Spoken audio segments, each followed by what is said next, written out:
नमस्कार दोस्तों, मैं विनय कुमार स्वागत करता हूं आपका फुल मार्क्स कंपटीशन क्लासेस के ऑफिशियल यूट्यूब चैनल पर।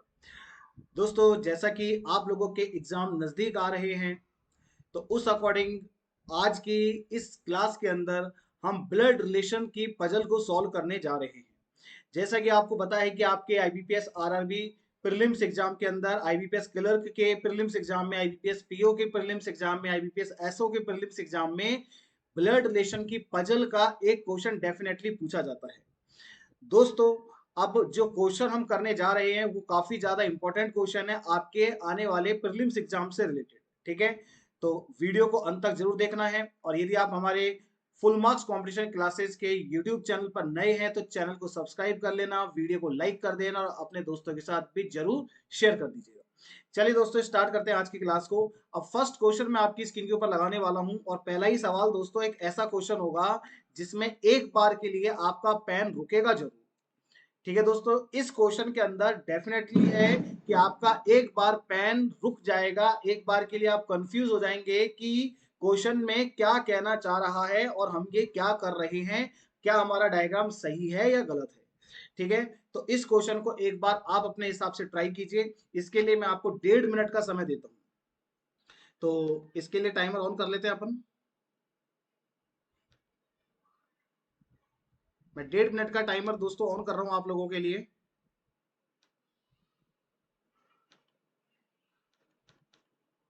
हाँ जी, आपका समय स्टार्ट हो चुका है अब।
ओके फ्रेंड्स, आपका समय हो चुका है अब खत्म। अब बारी है इसके सोल्यूशन को जानने की और समझने की कि इसका सोल्यूशन क्या है।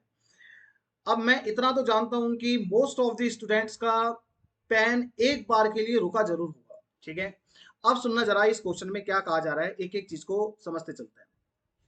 फर्स्ट लाइन इज ए और बी विवाहित हैं, A and B are married. दोस्तों, इसने ऐसा बोला है कि ए और बी मैरिड हैं। क्या इसने ऐसा बोला है कि ए और बी आपस में मैरिड हैं?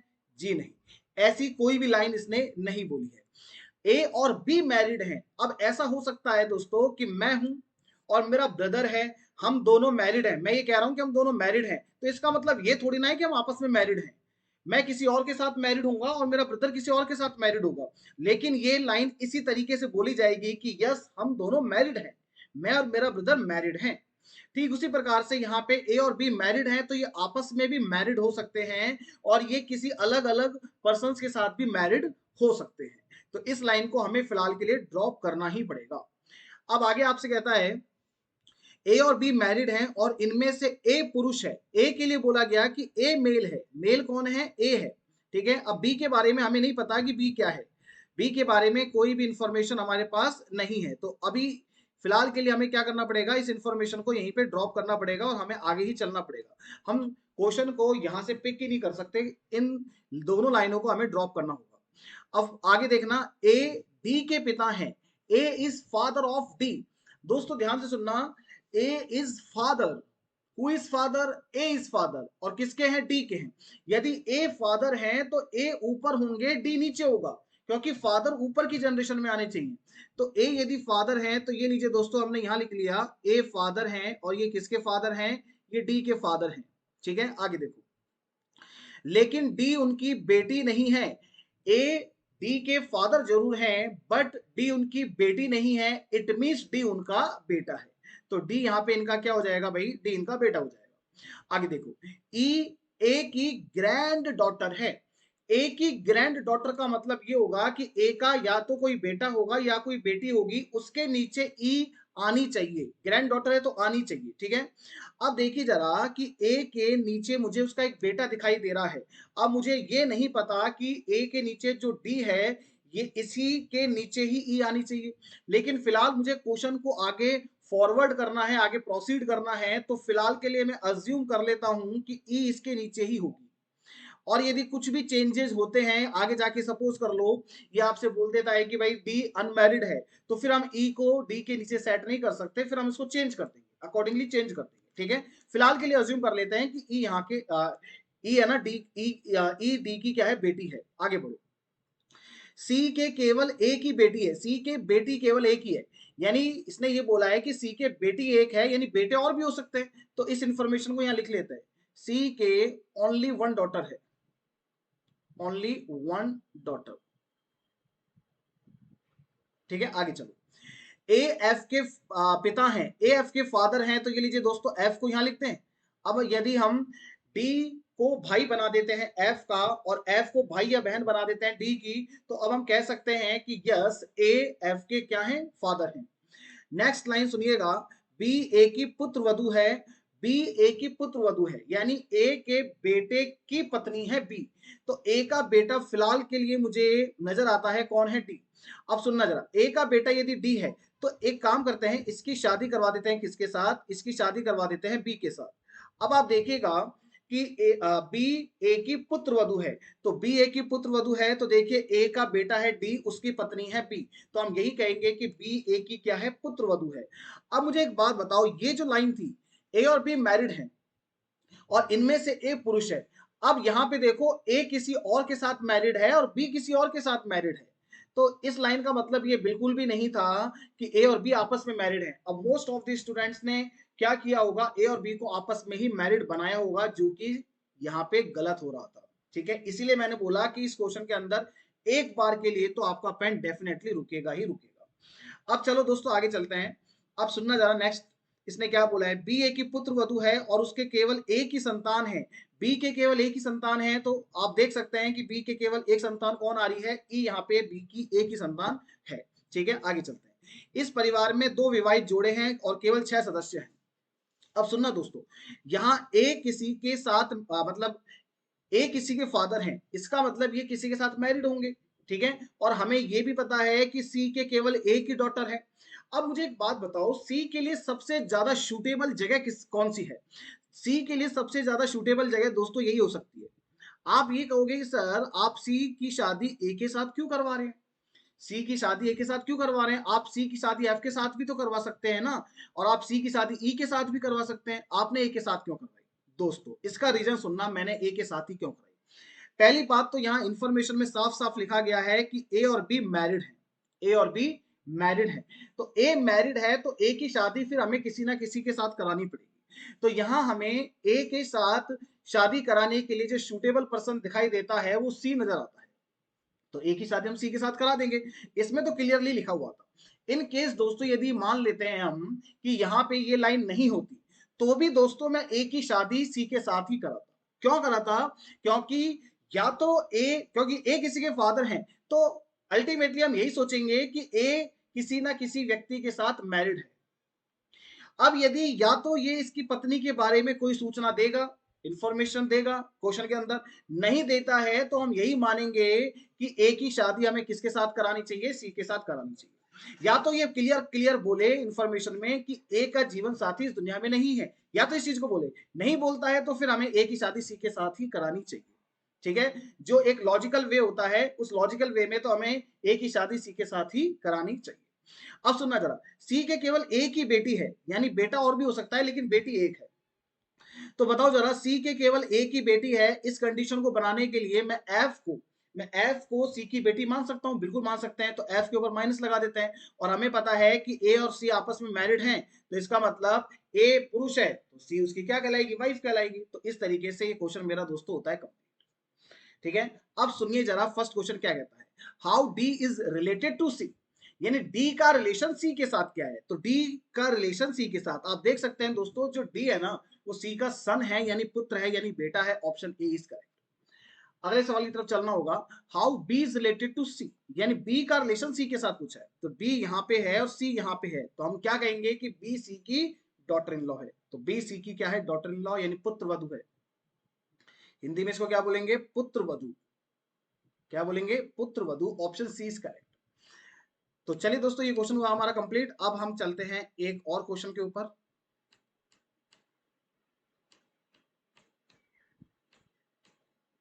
चलो एक काम करते हैं, थोड़ा सा अच्छा सवाल लेते हैं।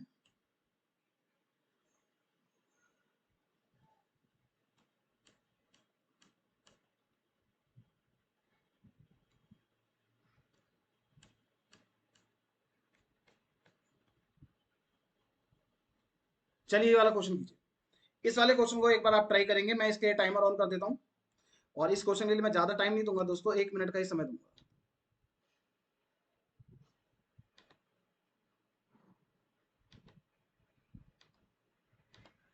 Your time start now.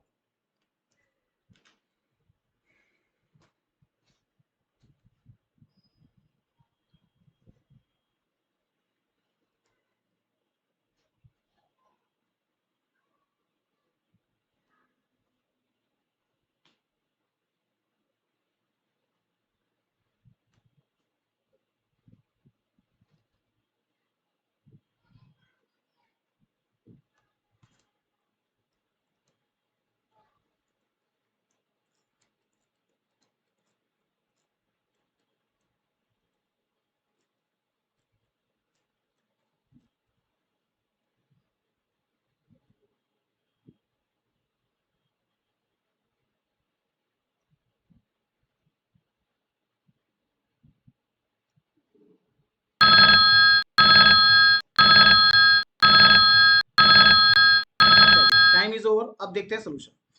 आपसे बोल रहा है कि a family consist of 6 members A B C D E F, C is the sister of F. C है ना एफ की सिस्टर है, तो सी एफ की सिस्टर है, तो ये लीजिए इसको हम इस तरीके से डिनोट कर देते हैं। सी किसकी सिस्टर है? एफ की सिस्टर है। आगे बढ़ो। Next, A is brother of E's husband. A E के पति का भाई है, तो यहां लिख लेते हैं इसको, इधर लिख लेते हैं ऊपर। ई का हस्बैंड होगा, उसका ब्रदर होगा कौन? उसका ब्रदर होगा ए। आगे चलो, D is father of A. D है ना ए के फादर हैं, तो डी ए के फादर हैं, तो यहां लिख लेते हैं इसको, डी ए के फादर हैं। आगे चलो, डी ए के फादर हैं और एफ के दादा हैं। डी है ना एफ के दादा हैं। सुनना जरा, एक काम करो दोस्तों, इस वाले डायग्राम को उठा के हम नीचे ले आते हैं, ठीक है?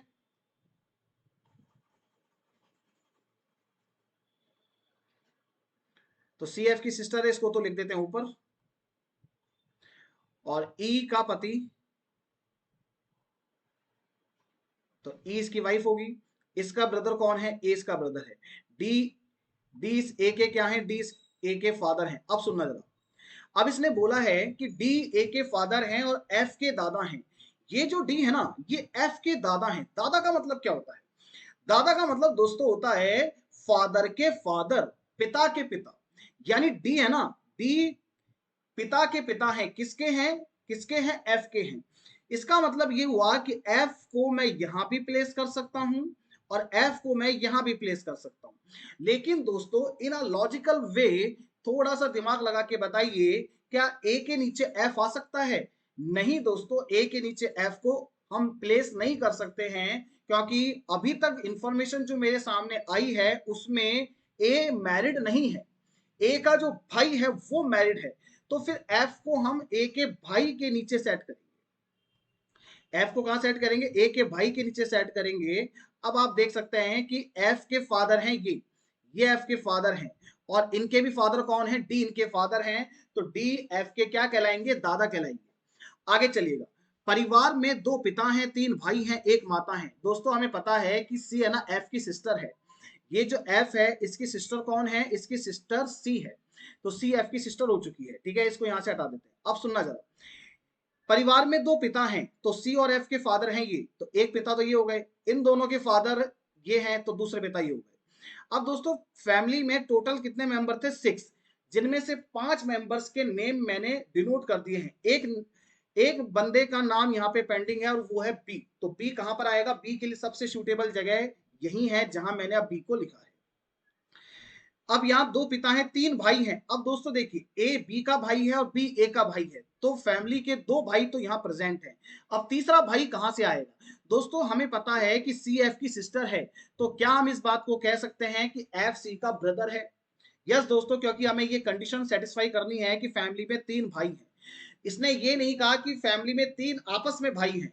अब 3 भाई हैं तो 3 भाई तो कैसे भी हो सकते हैं, ए बी का भाई है, बी ए का भाई है और एफ सी का भाई हो जाएगा, तो 3 भाइयों की कंडीशन यहाँ पे सेटिस्फाई होती है।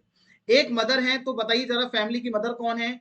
सी और एफ की मदर है ई, तो एक मदर की कंडीशन भी यहाँ पे सेटिस्फाई होती है। तो टोटल 6 मेंबर हैं और बाकी सभी कंडीशन यहाँ पे सेटिस्फाई होती हैं। तो ये मेरा डायग्राम बन गया बिल्कुल परफेक्ट।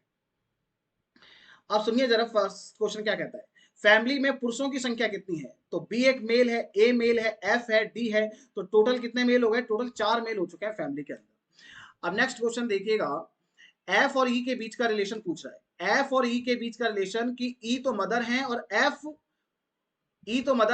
उनका बेटा है, तो यहाँ पे सन एंड मदर का रिलेशन बनेगा। Option A is correct. दोस्तों निम्नलिखित में से कौन सा भाइयों के समूह को दर्शाता है? भाइयों के समूह को दर्शाता है। तो देखो ए बी और एफ ये ब्रदर के ग्रुप को दर्शाता है, ए बी एफ, तो ए बी एफ का मतलब option B is correct. Next question, E का हस्बैंड कौन है? तो बताइए दोस्तों ई का हस्बैंड कौन होगा? तो ई का हस्बैंड होगा बी। बी का मतलब हमारा ऑप्शन ए इज करेक्ट। अगला सवाल, फैमिली में मदर कौन है? तो फैमिली में मदर कौन है? अभी हमने देखा था फैमिली में मदर कौन है? ई मदर है। तो फैमिली में ई मदर है, यानी ऑप्शन डी इज करेक्ट। तो इस प्रकार से ये क्वेश्चन हमारा दोस्तों होता है कंप्लीट।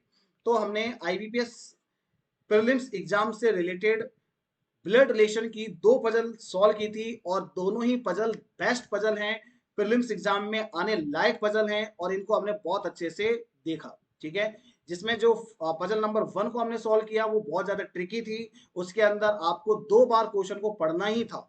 ठीक है, यदि आप मुझसे पढ़े हैं तो फिर आप क्वेश्चन को एक बार में बना सकते हैं, अदरवाइज नहीं तो आपको फिर क्या होगा, दिक्कत होगी, क्योंकि आप कहीं ना कहीं ए और बी को, क्योंकि इस वाले क्वेश्चन के अंदर ये बोला गया था कि ए और बी मैरिड हैं, तो मोस्ट ऑफ द स्टूडेंट यही सोचेंगे कि वो आपस में ही मैरिड होंगे, इसीलिए ये इन्फॉर्मेशन दी गई। तो ऐसा बिल्कुल भी नहीं था। तो दोस्तों यदि ये वीडियो आपको अच्छा लगा है तो चैनल को सब्सक्राइब करें, वीडियो को लाइक करें, अपने दोस्तों के साथ भी जरूर शेयर करें। तो आज का इतना ही, thank you so much, next class में मिलते हैं, बाय बाय, टेक केयर।